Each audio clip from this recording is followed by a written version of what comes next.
A magnitude 3.6 earthquake occurred offshore Michoacan, Mexico, 118 kilometers SSE of Colima, Mexico, or 44 kilometers S of Aquila, Mexico, on Monday, the 9th of June 2025, at 4 hours 26 minutes and 52 seconds local time.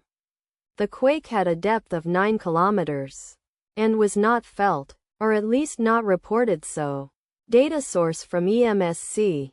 Did you feel it? Let us pray. May the earthquake that occurred not affect our brothers and sisters there.